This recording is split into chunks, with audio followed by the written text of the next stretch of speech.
Ki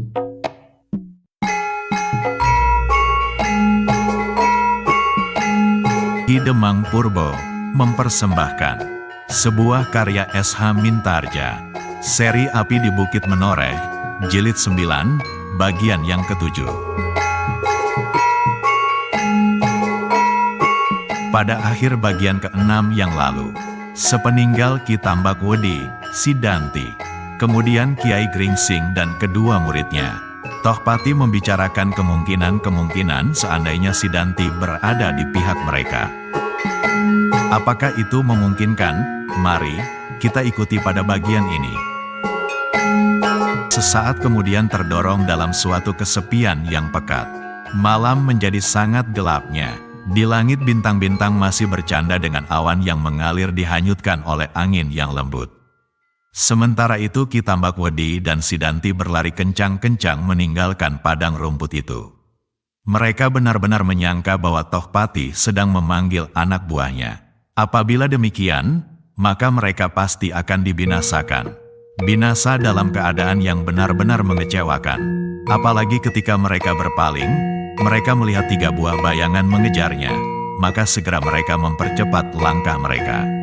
Sesaat kemudian mereka telah menyelinap ke dalam gerumbul-gerumbul liar dan hilang di dalamnya.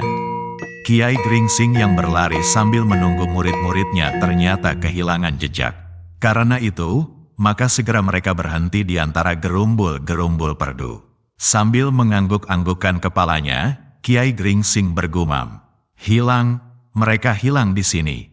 Marilah kita cari Kiai," ajak Swandaru.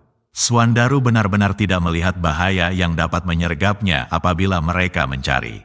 Ki Tambakwedi akan dapat menerkam muridnya satu persatu. Bagi Kiai Gringsing sendiri, maka bahaya itu tidak akan sampai membinasakannya. Namun bagaimana dengan Swandaru dan Agung Sedayu? Ki Tambakwedi dan Sidanti dapat berada di setiap kegelapan di balik gerumbul-gerumbul itu. Dengan ujung-ujung pedangnya Sidanti dapat mendahuluinya. Apalagi Ki Tambakwedi. Karena itu, maka Kiai Gringsing menggelengkan kepalanya sambil bergumam, "Sangat berbahaya Swandaru, terutama bagimu dan bagi Agung Sedayu." Kalau demikian, lalu apa yang harus kita lakukan Kiai? Kiai Gringsing berdiam diri untuk sejenak. Ia tahu pasti bahwa Swandaru menjadi kecewa. Jauh lebih kecewa dari Agung Sedayu, sebab ia kehilangan kesempatan untuk mencoba ilmunya. Sehingga kita metir dengan sangat hati-hati mencoba melunakkan hatinya, kita kehilangan lawan Swandaru. Tetapi kita tidak mencarinya. Di setiap ujung daun-daun perdu itu mungkin sekali kau temukan ujung pedang Sidanti atau ujung-ujung jari Ki Tambakwedi. Tetapi dengan demikian mereka tidak berlaku jantan. Mungkin demikian, namun apakah yang dapat kita katakan dengan kejantanan itu apabila lambung kita telah tembus oleh pedangnya? Dan bukankah sangat sulit untuk mencari 2 orang saja di antara gerumbul-gerumbul liar itu? Mungkin mereka tidak menunggu kita dengan ujung pedang, tetapi mereka kini telah hilang menyusur gerumbul-gerumbul itu masuk ke dalam hutan. Nah, apakah dengan demikian kita tidak hanya akan membuang waktu? Apakah kita akan kembali ke tempat Tohpati? Kiai Gringsing menggeleng-gelengkan kepalanya. Katanya, setiap kemungkinan untuk dapat bertemu semua pihak telah hilang. Seandainya Tohpati benar-benar memanggil anak buahnya, maka kita akan masuk ke dalam perangkapnya. Seandainya Macan Kepatihan hanya menakut-nakuti Ki Tambakwedi dan muridnya, maka kini ia pasti sudah pergi. Ternyata bukan Ki Tambakwedi dan Sidanti saja yang menjadi ketakutan Kiai. Kita juga menjadi ketakutan dan lari terbirit-birit. Ki Tanu Metir mengerutkan keningnya. Ia tahu benar perasaan muridnya yang seorang itu. Swandaru menjadi sangat kecewa bahwa ia tidak berhasil mendapat tempat untuk mencoba segala macam ilmu yang selama ini dipelajarinya. Maka berkatalah dukun tua itu, "Swandaru, kita harus mempertimbangkan segala kemungkinan yang dapat terjadi atas perbuatan kita. Kita bukan orang-orang yang memiliki kekhususan yang berlebih-lebihan. Bukan orang yang tak pernah melihat kelemahan diri. Apabila demikian Ger, maka kita telah mulai dengan langkah yang sangat berbahaya. Tetapi kita bukan pengecut-pengecut Kiai. Bukankah kita anak-anak jantan yang pantang menghindari kesulitan? Kitanu Metir mengangguk-anggukkan kepalanya. Kemudian jawabnya, "Ya, apabila kesulitan itu berada di jalan kita, maka kita tidak boleh menghindar. Kita harus mencoba mengatasinya, tetapi bukan kita mencari kesulitan apabila kesulitan itu sama sekali tidak akan berarti apa-apa bagi kita." Kiai, baik Sidanti maupun Tohpati adalah orang-orang yang sangat berbahaya bagi Sangkal Putung. Kenapa mereka kita lepaskan setelah mereka berada di ujung hidung kita? Apakah dengan demikian kita tidak hanya malas mengatasi kesulitan yang bakal datang? Kitanu Metir tersenyum. Muridnya yang seorang ini memang keras hati. Dalam kekerasan itu, maka apabila mendapat penyaluran yang tepat, maka Swandaru akan dapat menjadi seorang prajurit yang gegirisi. Tetapi ternyata bahwa akalnya masih belum mampu mempertimbangkan setiap kemungkinan dari tindakannya. "Swandaru," jawab Kitanu Metir, "sebaiknya mulai saat ini belajarlah menilai diri sendiri secara wajar. Jangan terlalu menghargai kekuatan sendiri berlebih-lebihan. Dengan demikian, kita akan mudah terjerumus ke dalam tindak yang kurang bijaksana. Coba hitunglah, apa yang dapat kita lakukan bertiga dan apa yang dilakukan oleh Tohpati berdua ditambah dengan laskarnya yang bakal datang. Kita tidak tahu berapa orang, 3, 6, 10 atau lebih. Di antaranya akan datang Sanakeling, alap-alap Jalatunda, dan orang-orang lain yang cukup berbahaya bagi kita. Nah, kita harus memperhitungkan kemungkinan-kemungkinan yang akan terjadi kalau kita bertempur melawan mereka. Jadi kita tidak berani menghadapi mereka itu. Ada bedanya Swandaru, jawab Kitanu Metir. Ada perbedaan antara seorang pengecut dan seorang yang memperhitungkan kekuatan diri. Seseorang dapat saja meninggalkan perkelahian dan pertempuran dalam keadaan tertentu. Kalau kita meninggalkan Tohpati yang memanggil laskarnya, maka kita sama sekali bukan pengecut. Tohpatilah yang mulai, sebab ia memanggil orang banyak untuk menghadapi kita bertiga. Dan kita tidak mau membunuh diri kita. Seorang pemberani bukanlah seorang yang membabi buta dan membunuh diri sendiri. Swandaru terdiam sesaat. Ia dapat mengerti keterangan gurunya itu. Sambil mengangguk-anggukkan kepalanya ia bergumam, "Ya, aku mengerti Kiai."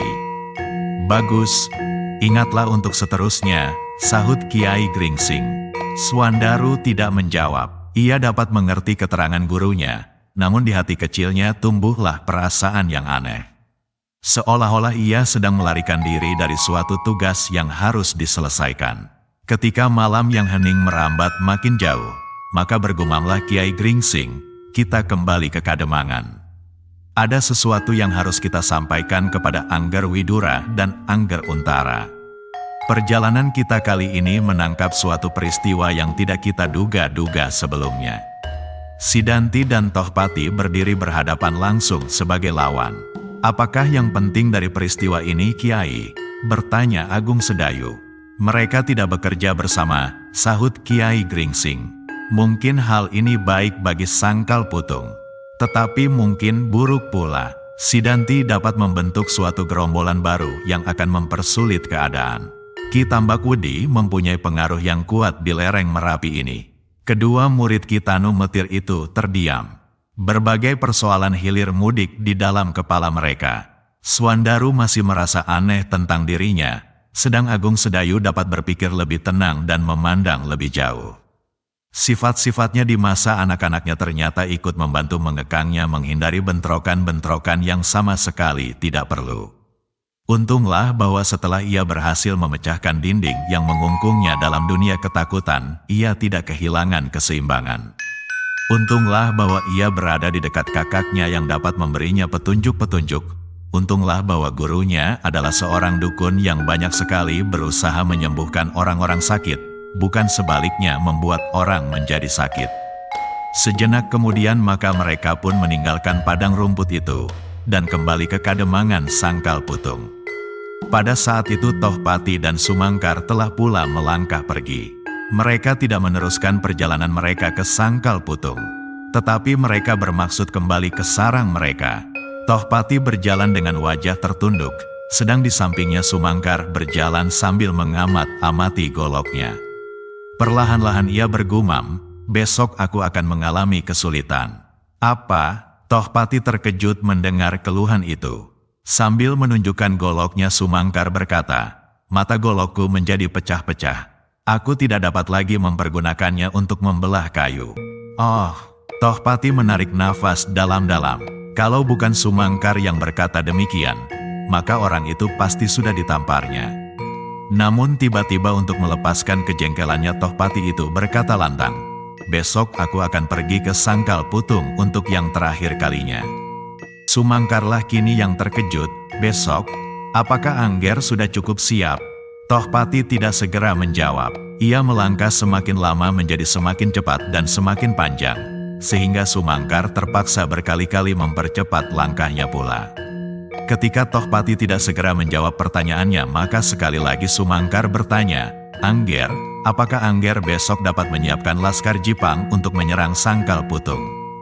Aku telah siap sejak pecah perang Jipang dan Pajang, geram Tohpati tanpa berpaling. Sumangkar mengerutkan keningnya. Tiba-tiba terasa sesuatu pada dinding Tohpati itu. Meskipun demikian Sumangkar mencemaskan nasib macan kepatihan itu pula, sehingga ia berkata, mungkin Angger Tohpati sendiri telah siap sejak lama. Tetapi apakah Laskar Angger dan pimpinan-pimpinan yang lain telah siap pula? Aku tidak peduli apakah mereka sudah siap atau belum. Besok aku akan menyerbu Sangkal Putung. Untuk yang terakhir kalinya. Kenapa yang terakhir kalinya, Angger? Aku sudah jemu pada peperangan ini. Aku sudah jemu melihat pepati. Aku sudah jemu melihat darah dan penderitaan.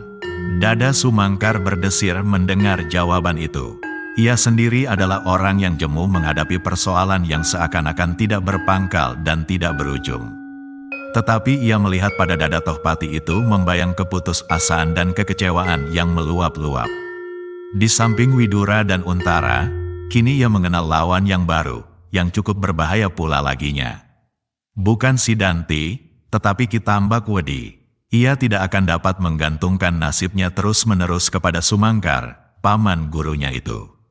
Bahkan kemudian diketahuinya pula bahwa di Sangkal Putung ada orang yang menamakan dirinya Kiai Gringsing yang memiliki ilmu sejajar dengan Ki Tambak Wedi, sehingga orang itu berani menonton perkelahian yang sedang berlangsung di antara mereka. Di antara ilmu yang bersumber dari Kedung Jati melawan ilmu yang bersumber dari lereng Merapi. Persoalan-persoalan yang tumbuh di dalam perkemahannya, persoalan-persoalan yang tumbuh di sekitarnya telah mendorong Tohpati dalam keadaan yang sulit.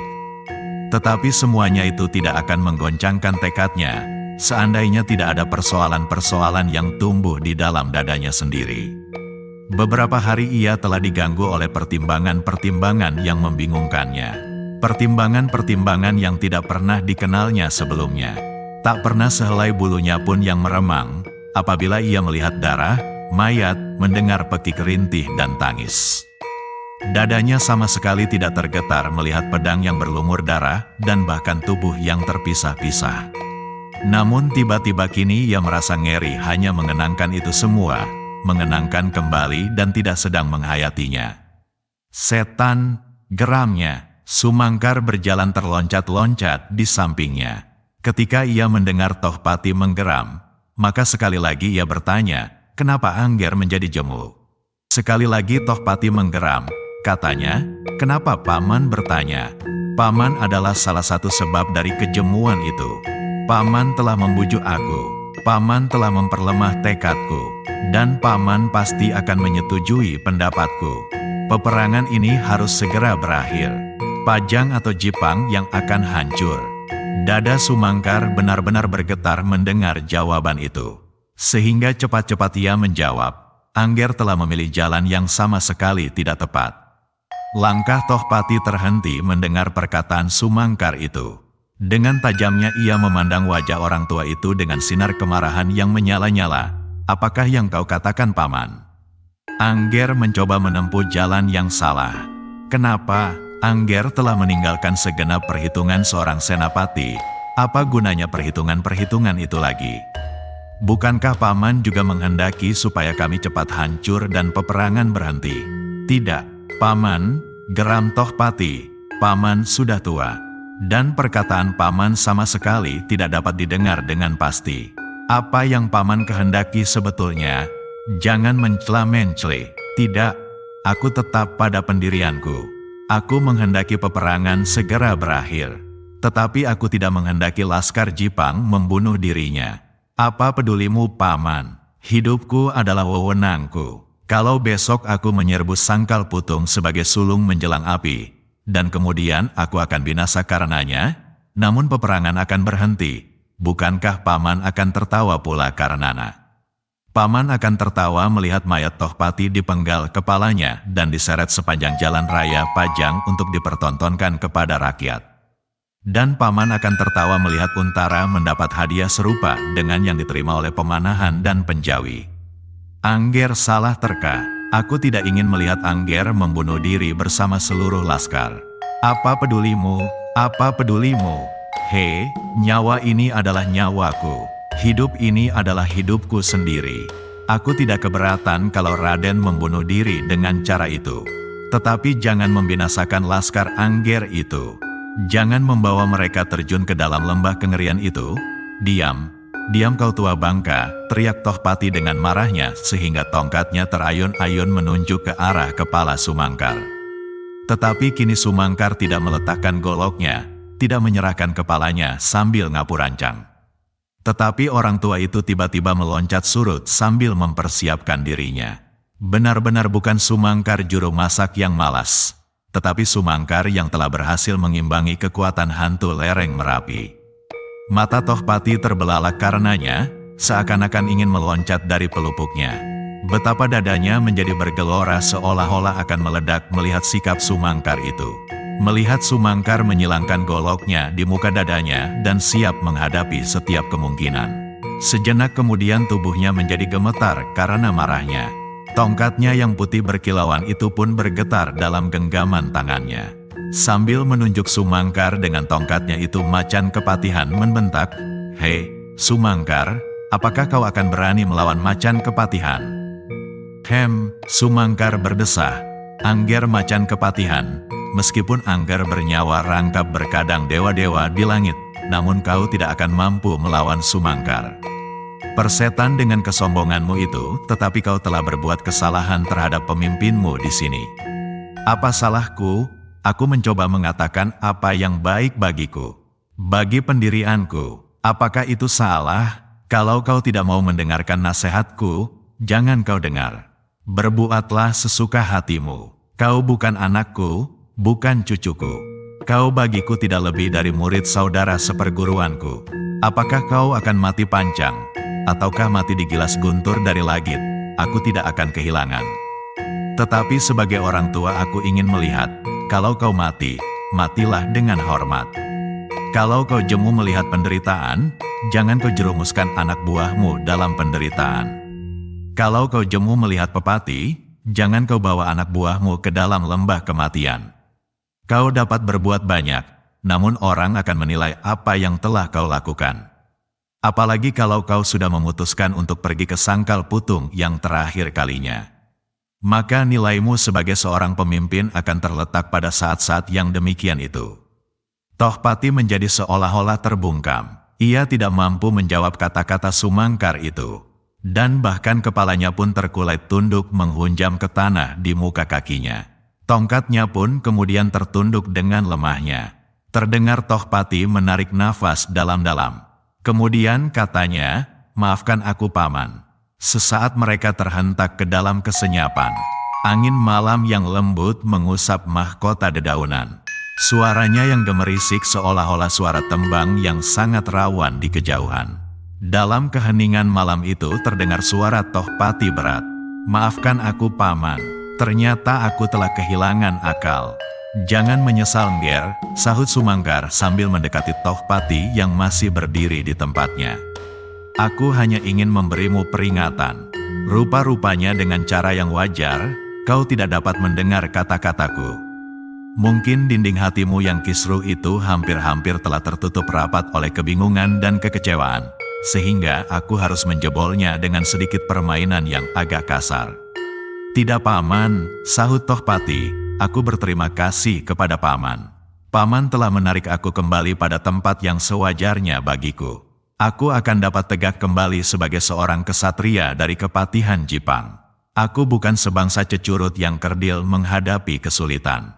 Terima kasih Paman, akan aku pikirkan nasihat Paman. Aku akan kembali ke Sangkal Putung untuk yang terakhir kalinya, tetapi tidak besok. Aku akan berbicara dengan Sanakeling. Sementara itu mengangguk-anggukkan kepalanya. Desisnya, bagus. Angger adalah seorang pemimpin. Angger tidak boleh kehilangan kebeningan pikiran. Kepadamu tergantung beratus-ratus nyawa anak buahmu. Sedang pada beratus-ratus nyawa itu tergantung beribu-ribu jiwa keluarganya. Tohpati mengangguk-anggukkan kepalanya. Perlahan-lahan ia berkata, marilah kita kembali ke perkemahan. Sumangkar mengangguk kecil. Marilah, katanya. Sepanjang jalan kembali itu mereka sama sekali tidak mengucapkan sepatah kata pun. Mereka terbenam dalam kesibukan pikiran masing-masing. Begitu sampai ke baraknya, segera Tohpati berteriak kepada seseorang yang berada di samping barak itu untuk berjaga-jaga. Hei, panggil Sanakeling kemari. Orang itu mengangguk hormat sambil menjawab. Baik Raden. Sepeninggal orang itu maka berkatalah Sumangkar, aku akan kembali ke barakku Raden. Silakan Raden membicarakan persoalan ini dengan para pemimpin Laskar Jipang. Tidak Paman, sahut Tohpati. Paman tetap di sini. Sumangkar menggeleng lemah, aku hanya akan mengganggu saja Angger. Mungkin aku akan menambah persoalan yang akan Angger bicarakan. Mungkin aku tidak dapat menahan mulutku apabila aku mendengar persoalan-persoalan yang aku tidak sependapat. Karena itu, aku tidak akan mencampuri persoalan-persoalan para pemimpin. Aku hanya akan tunduk pada setiap perintah. Mudah-mudahan Angger tetap pada kejernihan hati. Nasihat Paman sangat kami perlukan.